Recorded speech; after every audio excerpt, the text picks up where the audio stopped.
My name is Karen. I'm 61 years old, and I've been married to my husband, Michael, for almost 4 decades. We've built a quiet life in a modest home tucked in the foothills of Northern California, with a back porch that overlooks oak trees and the distant shimmer of the river. Life isn't flashy anymore, nor do I need it to be. The routines are familiar, the days are predictable, and Michael and I have found peace in that kind of simplicity. When Michael told me he'd be flying to Ohio for a week to help his sister settle her affairs after her surgery, I didn't think twice. He's always been the kind of man to put family first, and I encouraged him to go. I would have gone too, but the idea of long flights and cold guest beds just didn't appeal to me anymore. My knees complain too much nowadays. A few days into his trip, Michael called me one evening. He asked if his old friend Jack could come by to pick up some of the fishing gear he'd left in our shed months ago. Apparently, the two of them had planned a trip to the lake once Michael got back, and Jack was eager to get things cleaned and ready. Jack and Michael had been friends since their army days, 40-some years of inside jokes and stories I'd heard a dozen times over. Jack was a few years younger than us, maybe 58 or 59, with a rugged look about him that had softened over time. His hair had gone completely gray, but he still had that strong, alert posture that came from a lifetime of discipline and manual work. I hadn't seen him in a while, but I remembered him as charming in that slightly mischievous way. He always had something clever to say. So when he showed up at the front door the next afternoon, I welcomed him with a smile and invited him in for iced tea before he headed to the shed. "Still making the best lemonade tea west of the Rockies?" he teased as he stepped into the kitchen. "Better," I replied. "I've perfected it since your last visit." It was just meant to be small talk, friendly banter. Nothing out of the ordinary. But as we sat down at the kitchen table, sunlight falling through the windows and catching the flecks of silver in his hair, something about the silence between us felt different. Jack looked at me in a way I hadn't felt seen in years, not since before the gray, the reading glasses, and the softness that comes with time. It wasn't flirtatious, not outright. Just attentive, like he noticed the details. The way I curled my fingers around my glass, the way I still tilted my head slightly when I listened. We talked about everything. Our kids, his new job at the auto body shop, even the silly argument he had with his neighbor about tree trimming. I laughed more in that hour than I had in weeks, and when I stood to refill our drinks, I felt his gaze on me, not inappropriately, but with a warmth that made my skin buzz. "You ever get lonely out here when Mike's away?" he asked, his voice softer now. The question lingered longer than I expected. I turned, giving a small shrug. "Sometimes, but I like the quiet." He nodded, eyes thoughtful. "I get that. Quiet can be nice. But sometimes, it's also loud in the wrong ways, if that makes sense." I didn't respond right away, because it did make sense. I just wasn't ready to admit it. After he got his gear from the shed, he lingered at the door. I noticed it because I felt it, this hesitation, like he didn't want to leave just yet. "You know," he said, rubbing the back of his neck, "if you ever need help around the house while Mike's gone, even just someone to chat with, don't hesitate to call." There was a gentleness in his offer, and I didn't hear anything beneath it except genuine care. But even so, something stirred in me that night after he left. I stood in the mirror brushing my hair, realizing it had been years since someone looked at me with anything other than casual familiarity. Michael loved me, sure. But we had settled into that rhythm of comfort, like two well-worn stones, resting beside each other, smooth, but no longer striking sparks. That night, I thought about Jack more than I should have. The next day, I was out back trimming the rose bushes when Jack's truck pulled into the driveway again. He waved, stepped out, and walked over holding a small paper bag. "You left this in the shed," he said with a grin. "Turns out it was mine, but figured you deserved the prize." Inside was a jar of his homemade strawberry jam. He'd been canning it for years, something I always teased him about. "I should have baked scones," I said playfully, accepting the gift. "Well," he said, that same mischievous glint in his eyes, "maybe I'll stop by tomorrow, and you can." And just like that, something new began to take shape, something I hadn't expected, something subtle, but unmistakably real. A ripple in the calm waters of my everyday life, a feeling I hadn't let myself feel in a long, long time. Not yet desire, not yet temptation, but something that made my heart stir in a way I'd almost forgotten it could. And so I said yes. To the scones, to the visit, to whatever it was that had started between us, softly, quietly, like a breeze through the open kitchen window. The next morning I woke earlier than usual. The sun had barely begun to stretch over the horizon, casting a soft orange hue across the kitchen counter. I stood by the window in my robe, watching the light slowly pour in, the warmth of it brushing against my skin like a gentle hand. I hadn't baked scones in years, but that morning I pulled out the flour, butter, sugar, and that old chipped mixing bowl I always used for special things. My fingers remembered the rhythm, cutting the butter into the flour, folding the dough just right, dusting the tops with a bit of raw sugar. I didn't rush. There was something therapeutic in it. Something grounding. I told myself it was just a friendly visit. That Jack had always been this way, charming, easy to talk to, maybe a little flirty in a harmless kind of way. But no matter how many times I repeated that thought in my head, my hands trembled slightly when I set the warm scones on the cooling rack. He showed up just past 10, right on time. I heard the gravel crunch beneath his boots before the knock came. I wiped my hands on a towel, checked myself in the hallway mirror, and opened the door. Jack stood there with that boyish smile, holding 2 paper coffee cups. "Figured I'd bring the drinks if you handled the food," he said, holding one out to me. I stepped aside to let him in. "Well, you're just in time. They're still warm." We sat at the kitchen table again, this time facing each other fully, no pretense of small talk needed. The scones disappeared quickly between us, and we drifted into that same easy rhythm of conversation, only this time it felt a little more personal. He asked about my art. I used to paint landscapes years ago. Watercolors of the river bend, the fields, the blue-gray fog that would settle after summer rains. I hadn't picked up a brush in nearly a decade, but I kept a few pieces framed in the hallway. "Why'd you stop?" he asked, his eyes scanning the delicate strokes in one of the paintings across the room. I hesitated. Life got in the way. Work. Raising kids. Taking care of things. "You mean taking care of everyone else," he said quietly, his gaze returning to me. There was no accusation in his voice, just understanding, and it hit deeper than I expected.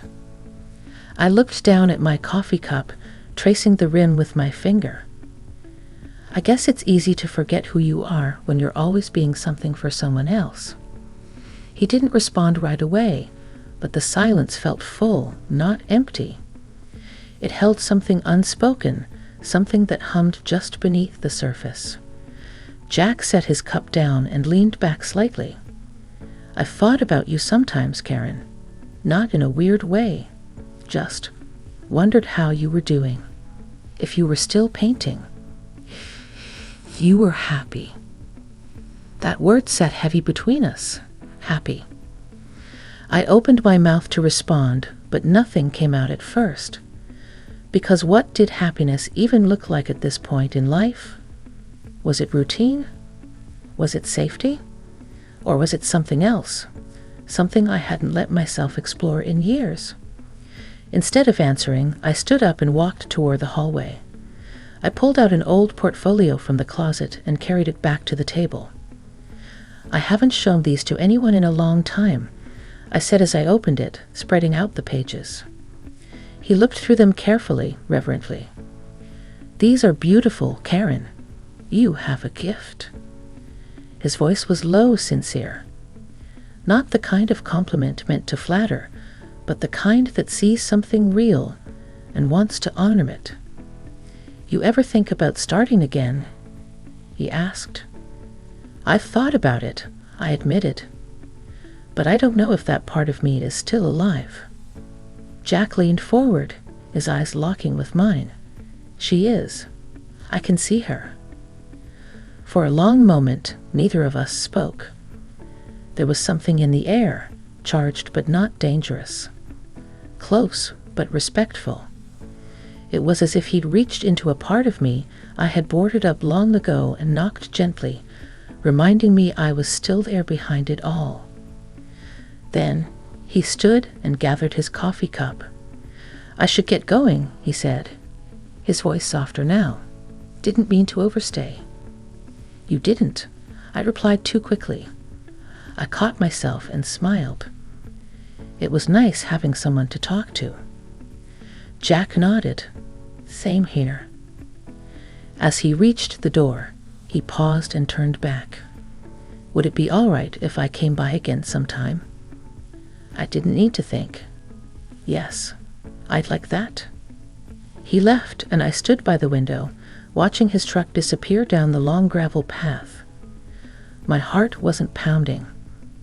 It wasn't some silly crush or fleeting moment of midlife excitement. It was something quieter, something that moved beneath the surface, like the gentle pull of a current you don't notice until you're halfway across the river. That afternoon, I unpacked my old easel from the garage. It was dusty, the wood warped just slightly from years of neglect, but it stood strong once I set it up in the sunroom. I found a small canvas, pulled out my brushes, and began to paint. Not because of Jack, but because of what he reminded me I had buried. By evening, the house felt a little less quiet, a little less lonely. The air seemed lighter, as if it too had noticed the change inside me. And when I lay down to sleep, I found myself smiling, not from excitement or confusion, but from the strange comfort of being truly seen again. The days that followed unfolded like soft pages of a forgotten book, familiar yet touched by something new. Jack didn't come by every day, but when he did, it felt natural. Like the kind of company that doesn't fill the silence but shares it. One afternoon, I found myself in the sunroom again, brush in hand, painting the field behind our house as the light dipped into gold. I hadn't felt this connected to my own mind in years. Not just to the act of painting, but to myself as a woman, as someone who once had dreams, quiet hopes, and a sense of wonder. The doorbell rang just as I was cleaning my brushes. Jack stood there with a half smile and a small bag in his hand. "Brought you something," he said, holding it up. Inside was a tiny sketchbook, bound in deep blue leather. "Figured if you're painting again, maybe you'd want to sketch too. Sometimes it helps, just to keep things flowing." I didn't know what to say at first. Not because I didn't appreciate the gesture, but because no one had given me something so thoughtful in a long time. "Thank you, Jack, really." We sat out back that day, under the wide maple tree near the fence line. He told me about his daughter, how she'd moved to Oregon with her husband and barely called anymore. I listened, truly listened, and when he laughed at himself for being a sentimental old fool, I gently touched his arm. "You're not foolish for missing someone you love." That moment lingered longer than it should have. His hand turned slightly under mine, but he didn't move it. Our eyes met, and the quiet between us became heavy, as if the air itself were holding its breath. I pulled my hand back slowly, unsure, conflicted. I stood and walked to the edge of the yard, needing a second to steady the thoughts racing through me. Jack followed a moment later. "Karen," he said, his voice measured, "I don't want to make you uncomfortable." "You didn't," I said, turning to face him. I'm not used to this." "To what?" "To someone seeing me." I exhaled. "Not as a wife or a mother, just as me." He looked at me for a long time. "That's all I see, and I think you're extraordinary."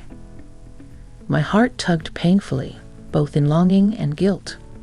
I loved Michael. That hadn't changed. But love isn't always the absence of something else. Sometimes it's a room with more than one light. Jack stepped closer, but he didn't touch me. He stood close enough that I could feel the warmth of him, the quiet gravity he carried. "I'm not here to make things harder for you," he said. "But I won't lie. I care about you." The honesty in his voice struck something deep. There was no pressure in it, no agenda, just truth. "I don't know what to do with that," I admitted, my voice barely above a whisper. "You don't have to do anything. I'm here when you need me. As a friend, or whatever you need." He left shortly after, giving me space. That night, I sat alone in the sunroom long after the light had faded, staring at my unfinished painting. My mind swirled with memories of Michael's steadiness, his kindness, his worn flannel shirts and quiet smiles, and Jack's laughter, his attention, the way he made me feel like someone rediscovered. Was it wrong to enjoy both? Was it betrayal simply to feel seen by another person? I didn't know. The next morning, I received a text from Jack. Just a simple message. "Thinking of you today. Hope you're painting." I stared at the screen, a small smile creeping across my face despite myself. Later that day, as I sat outside with a sketchbook in my lap, Michael called. His voice was upbeat. His sister was recovering well, and he planned to be home in 2 days. I should have felt excited, and part of me did, but another part, quiet and conflicted, felt something else, like the end of something that hadn't quite begun. When I hung up, I closed my eyes and let the wind move through me, rustling the leaves, whispering things I wasn't ready to say aloud. By dusk, Jack's truck pulled into the drive again. This time, I didn't wait inside. I met him halfway. "I've been thinking too," I said. He nodded gently. "I don't know what this is," I told him honestly. "But it means something to me. You mean something to me." Jack reached out slowly, brushing a strand of hair from my cheek in a gesture so tender it broke something open inside me. "I know," he said. "That's enough for now." He didn't kiss me. He didn't hold me. We simply stood in the fading light, letting the truth of it settle into our skin. It wasn't an affair. It wasn't even physical. But it was something far more complicated, an emotional crossing, a rediscovery, a kind of connection that didn't ask for permission. And it had changed me. Michael came home on a Thursday afternoon. I had baked a pie, pecan, his favorite, and folded fresh towels in the guest room even though he wouldn't need them. I didn't know why I was nervous. He was my husband, my partner for nearly 40 years. And yet, as I watched his car pull into the drive, my heart fluttered in a way that felt unfamiliar. Not from anticipation, from uncertainty. He walked in with that same quiet smile, his suitcase in one hand and his coat slung over the other. "You cut your hair," he said almost immediately, noticing the few inches I'd trimmed while he was gone. I did. Felt like a change. He kissed my cheek. warm, brief, familiar. The smell of his cologne filled the hallway, and for a moment, everything felt normal again. But I wasn't the same woman he had left behind. Over dinner, he told stories about his sister's recovery, the cold weather in Ohio, how much he missed a real California tomato. I listened, laughed, filled his glass when it was low. But inside, a part of me was somewhere else, lingering in the pauses, the moments he didn't notice the small shifts in me. That night, we lay in bed together. He fell asleep quickly, snoring softly like he always did. I lay awake, staring at the ceiling fan turning in slow circles, my hands folded over my stomach. I thought about Jack, not with longing, but with clarity. What we shared hadn't been about romance. It had been about being seen, being acknowledged as a woman still full of feeling, still capable of desire and change and growth. He had sparked something I hadn't even known was dormant. But I also thought about Michael, about all the years we had stood side by side. Through cancer scares, through our son's troubles with addiction, through financial droughts and emotional winters. He had been steady, safe, constant. He still was. The next morning, as we had coffee on the back porch, I told Michael I wanted to start painting again.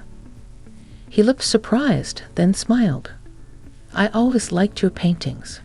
You used to be so lost in them. I wasn't lost, I said. I was found. He nodded slowly, the meaning settling in. He didn't press. He didn't ask why now. He just reached for my hand and held it gently. Later that afternoon, I wrote Jack a letter. Not a text, not a call. A real letter. I thanked him for reminding me who I was, for showing me a version of myself I had nearly forgotten, for the attention, the respect, the emotional honesty. But I also told him I had chosen to stay present in the life I had built, not because it was easier, but because it mattered. Because Michael deserved my full self, not the half of me that wandered into hidden corners. And I deserved honesty too. I never heard back from Jack, and I didn't expect to. That was part of what made it beautiful. It was a chapter, not a life. A brief moment where two souls recognized something kindred in each other. Weeks passed, then months. Michael and I found new ways to connect. I began painting every morning with coffee by my side.